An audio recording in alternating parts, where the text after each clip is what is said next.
Then, in the slow creeping course of eternity, the utmost cycle of the cosmos churned itself into another futile completion, and all things became again as they were unreckoned kalpas before. Matter and light were born anew, and as space once had known them, and comets, suns, and worlds sprang flaming into life, though nothing survived to tell that they had been and gone, always and always, back to no first beginning. And there was a firmament again, and a wind, and a glare of purple light in the eyes of the falling dreamer. There were gods and presences and wills, beauty and evil, and the shrieking of noxious night robbed of its prey.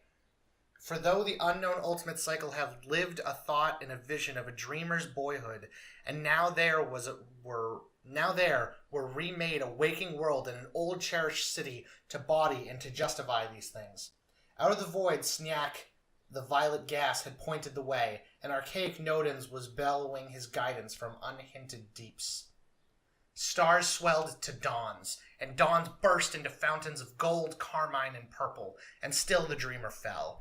Cries rent the aether as ribbons of light beat back the fiends from outside, and hoary Nodens raised a howl of triumph when Nyarlathotep, close on his quarry, stopped baffled by a glare that seared his formless hunting horrors to grey dust.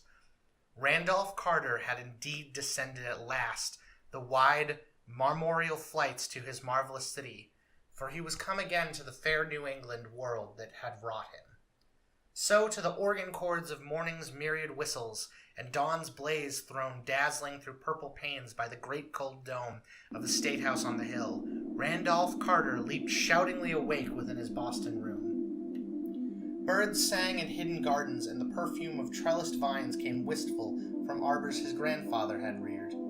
Beauty and light glowed from classic mantel and carven cornice, and walls grotesquely figured, while a sleek black cat rose yawning from the hearthside sleep that his master's start and shriek had disturbed.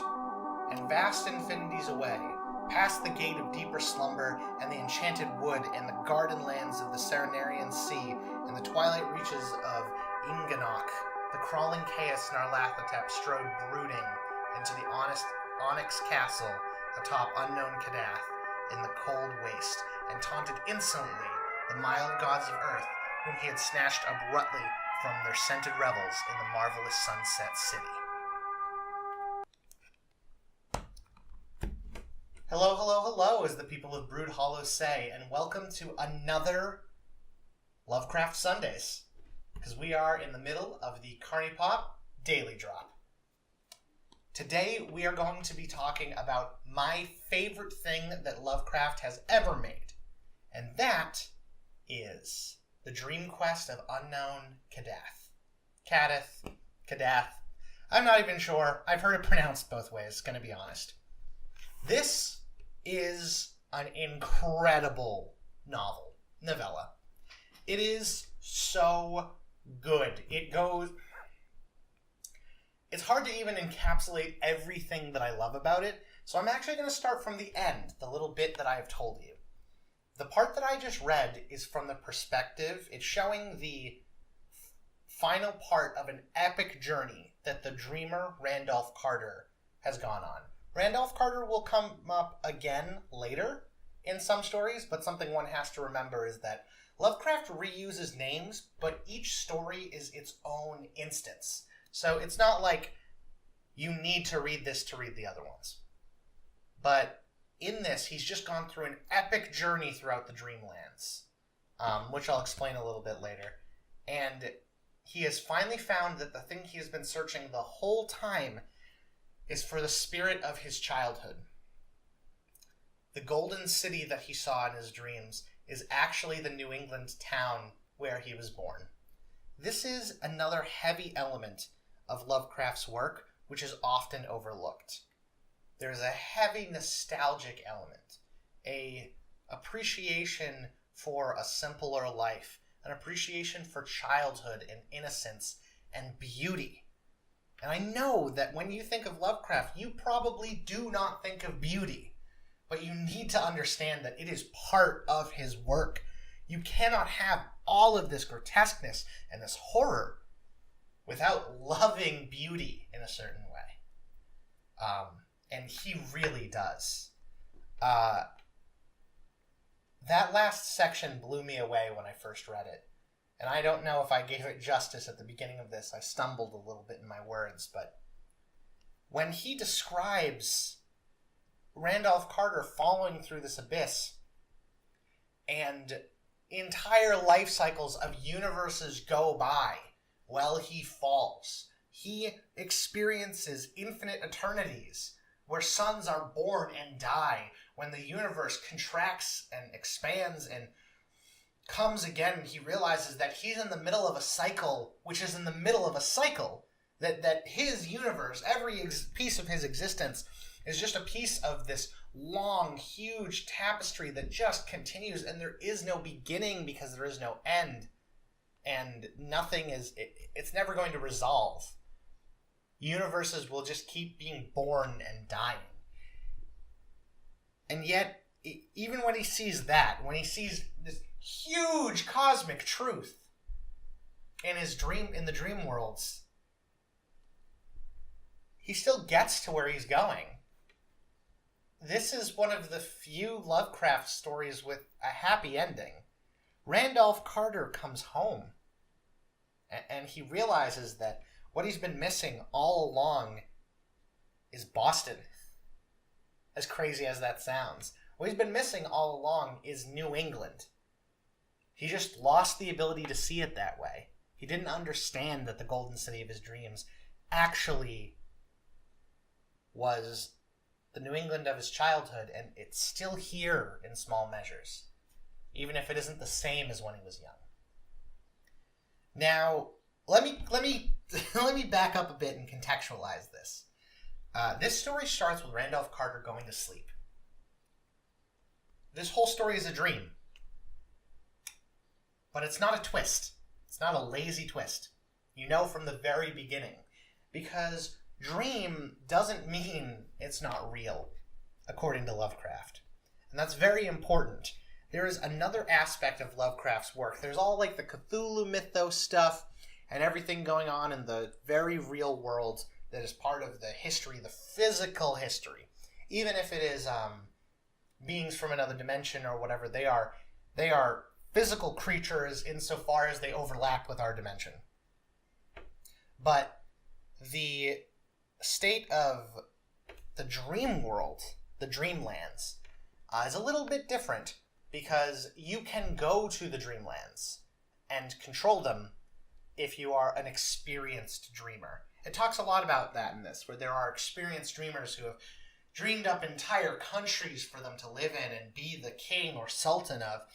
Lovecraft also really likes to use the term sultan, and usually he uses it in a slightly derogatory way, so that's the racism getting there again, but it's also with this reverence for the Middle East that is, there's a lot of cognitive dissonance to be found in Lovecraft's work, so just thought I'd mention that note.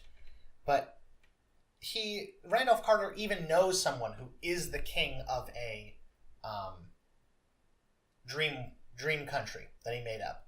And he has a conversation with him about how none of this actually compares to his real world childhood home, and that's what he's really trying to recreate. And that's like way early in it, so that's the foreshadowing for what this is.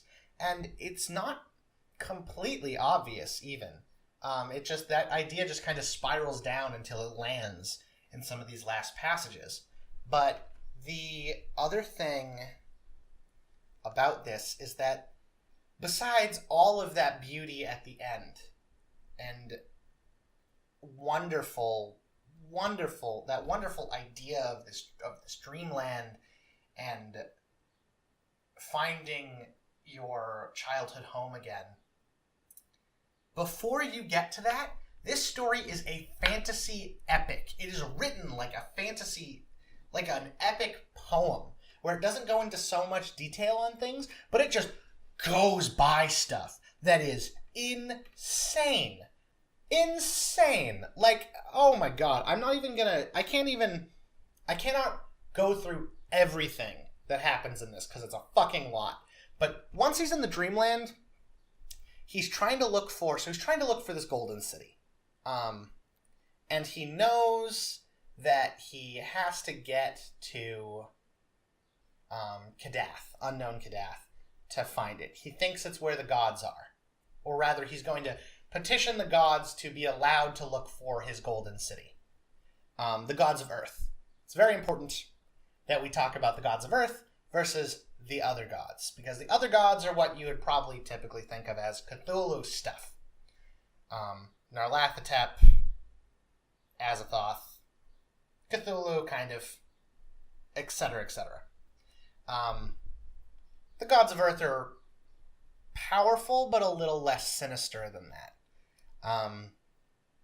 So he's going on this quest, and he's trying to find all of this stuff. But the way he has to get there is crazy, because before he knows he has to go to Kadath, he knows that there is a carving on the reverse side of a cliff that shows the visage of a god. Like a big old Mount Rushmore of a god's face, basically. And it is said that the features are so distinctive that if you are to see this carving, you would then be able to see those features in the descendants of the gods. So he's like, well, fuck. I've got to go climb this. I've got to go figure this out. This is my only lead. And even just the journey up the cliff is crazy, where he encounters ghouls, and he has to talk to the various ghouls, and one of the ghouls is unfortunately one of his friends, because one of his friends that he knows in the real world has recently died and is now a ghoul in the Dreamlands. But he's like a more human-like ghoul. He's a little more personable and can act as a translator, and that's how he doesn't get eaten by ghouls. And then when he finds us, he's like, oh shit, I know exactly who those are. Those are the people from Kadath. Those are there are sailors that come across the ocean in their ships in the Dreamlands, and they look like this. They have these features. So I know I gotta go there.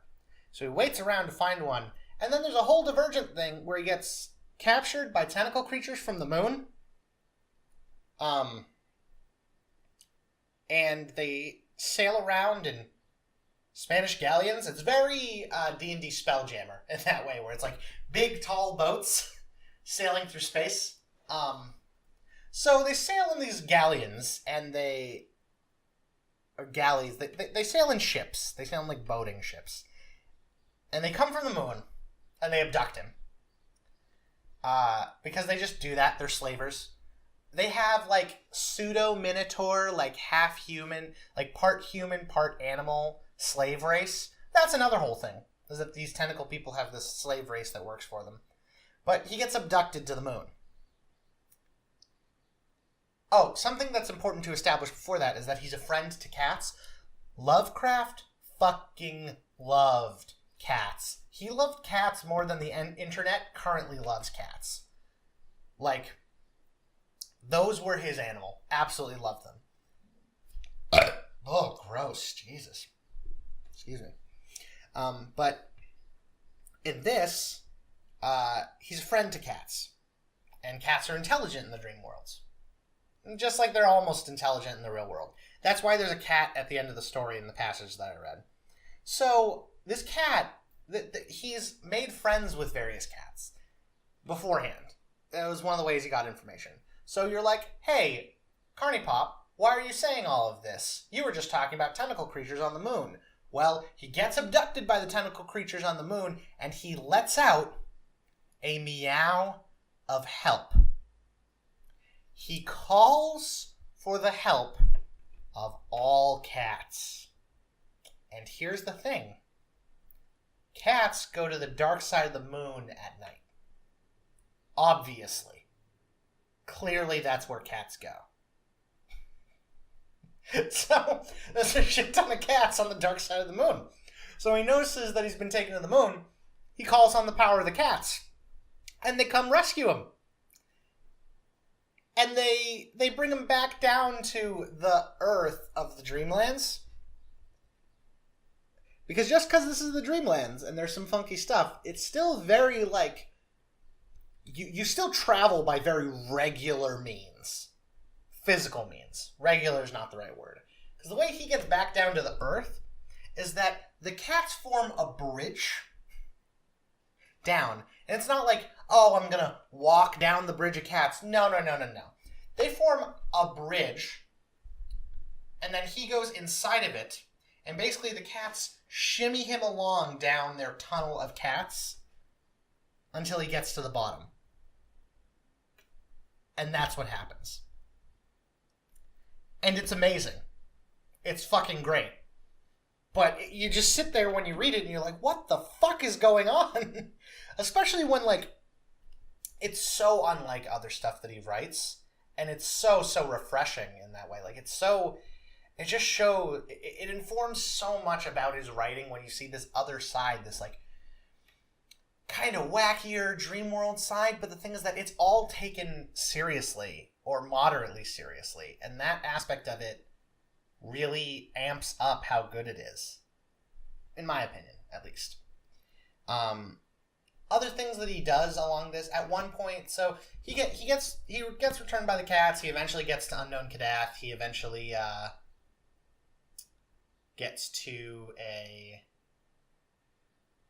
he eventually meets some of the sailors. He gets taken to the place he needs to go. He has a detour along that where he has to help the ghouls fight some of the tentacle creatures.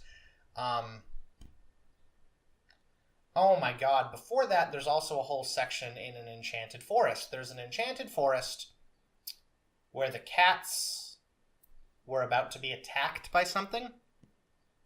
The cats were about to be... He helps with 2 wars. I forgot this. He helps with 2 wars. Listen how ridiculous that is. So, he helps with 2 wars. Battles, more like. The first is that he gets to an enchanted forest and he hears some sort of spirits there. They're one of the lesser important ones, so I don't quite remember them. But he hears them plotting about an attack on the cats. This is after he gets through the mausoleum city where the things that the ghouls fear exist. Because if you get all the way to the top of a tower in the mausoleum city, you get to the enchanted forest, I think. So he's gone through that, and the thing about it is that all of these sequences are amazing. Like, most of these sequences are written really well and are just super cool to experience.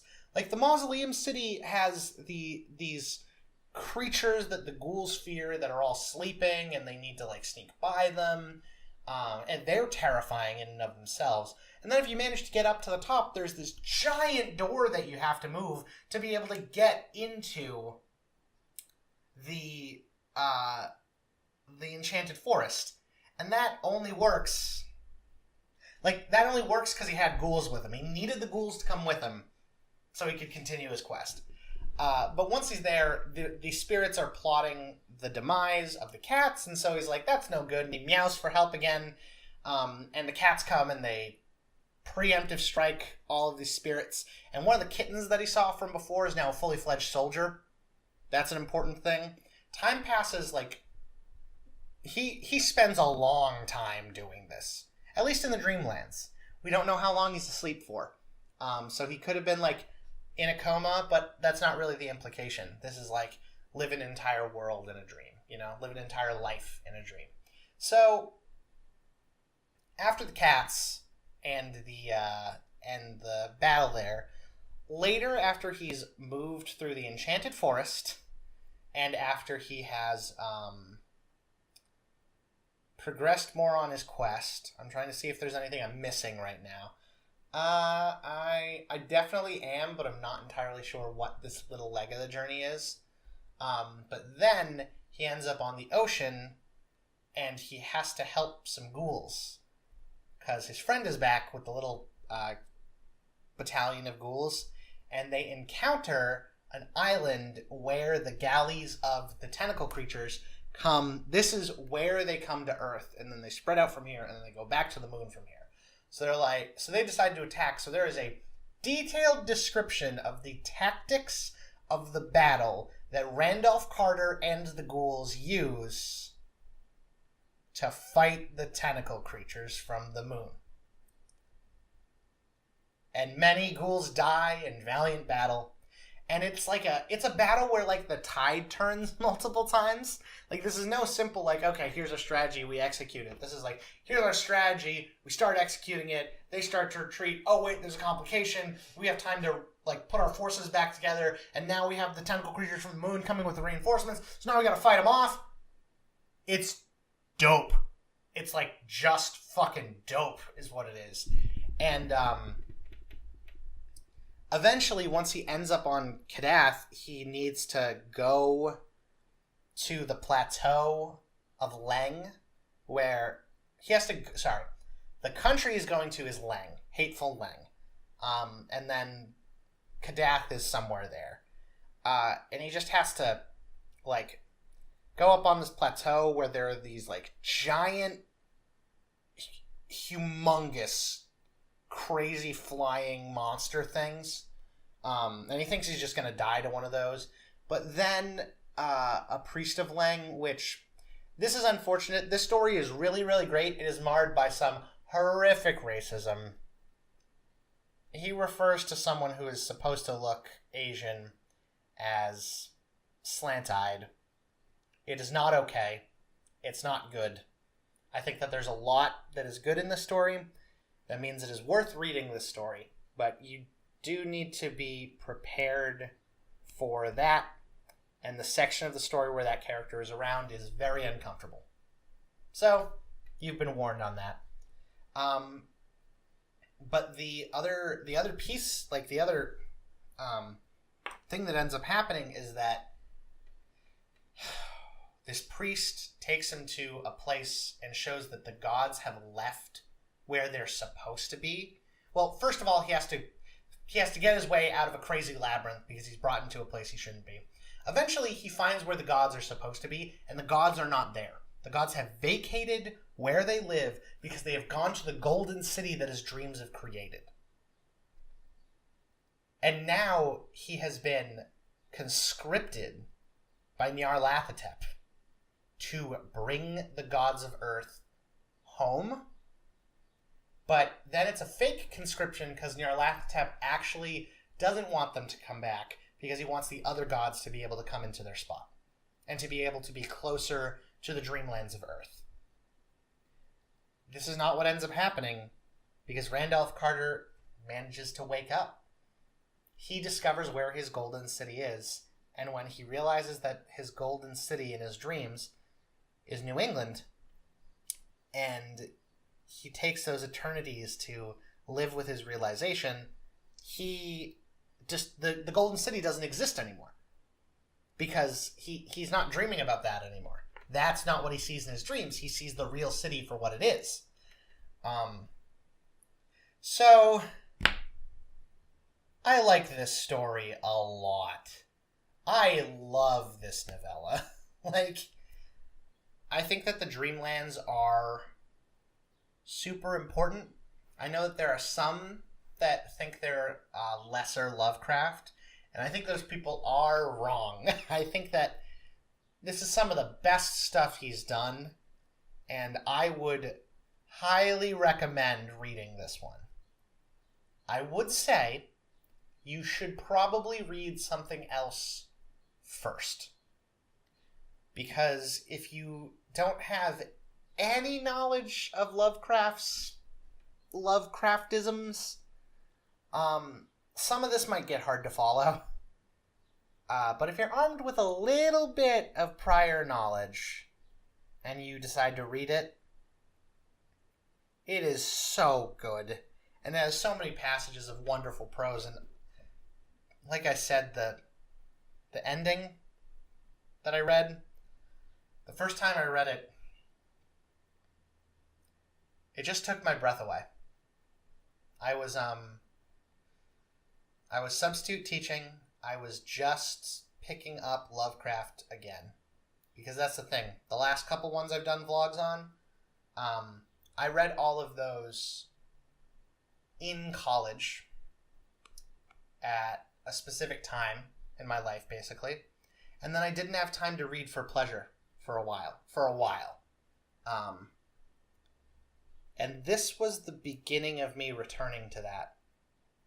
And I was about halfway through this story. So, about the Enchanted Forest, I think. And I just got to read all of this, like, epic journey stuff. This really classic, epic poem-style narrative in prose with all of this ridiculous shit floating around. And then I got to the end and I just felt this very, very small human love for innocence and childhood and beauty. And it just stole my breath away. And I think this one just might be my favorite. But it'll have to contend with a lot more as we go through these. And there are very many that come close, if not steal the spot. So, I hope you enjoyed this. I really hope you go out and read this one especially. And this is CarnyPop, signing off.